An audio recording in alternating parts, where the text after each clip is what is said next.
So very good morning to you dear students. So today we will be discussing about the second part of our second chapter, that's our Lost Spring.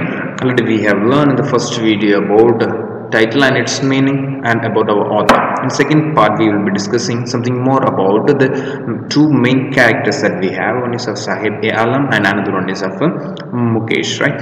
So first we will discuss something about Sahib-e-Alam, who is this person and how he does and what are the the work is being done by him. So Sahib-e-Alam, sometimes I find a rupee in a garbage. This particular statement plays a vital role in our chapter.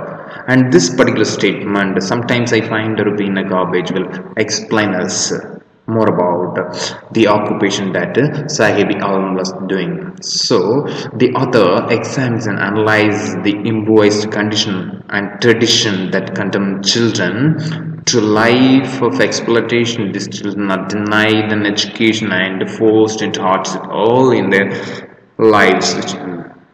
They were very early age were forced to do the child labor for their livelihood. So here the writer encounters Sahib, a rag picker whose parents have left behind the life of poverty in Dhaka to earn a living in Delhi. So these people were from Bangladesh and they were migrated to Simapuri, Delhi.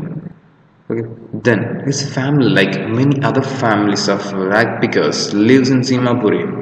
They do not have other identification other than ration card. And here we have it another thing. The children do not go to school. So children here, even we compare the friends of Sahib-e-Alam as well as Sahib.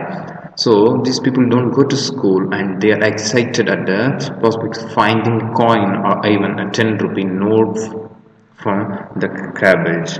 So they were doing the collection of garbage work, and even they are happy to find 1 or 2 or 10 rupee in the garbage. Then the writer is pained to see Sahib, a rag picker whose name means the ruler of earth,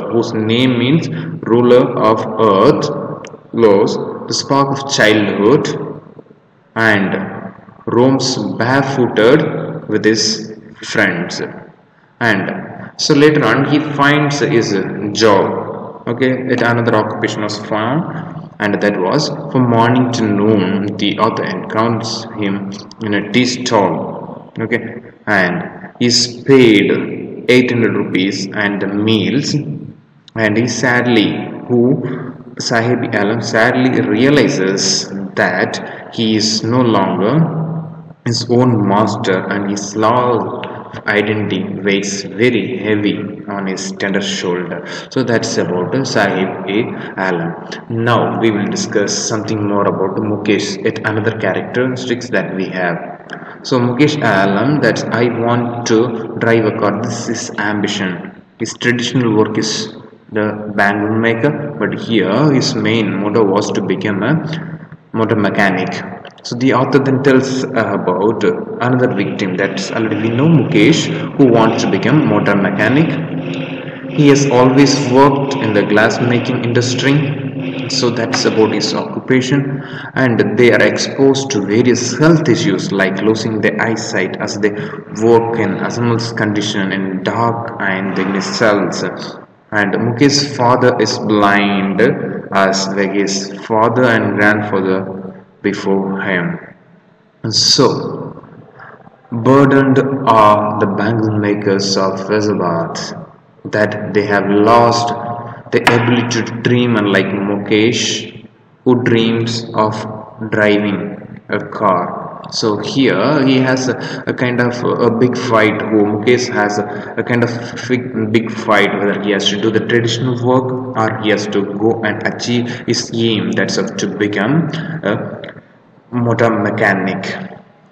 Anyway, there is no other option left, so he continues with his traditional work, that is of glass bangle making.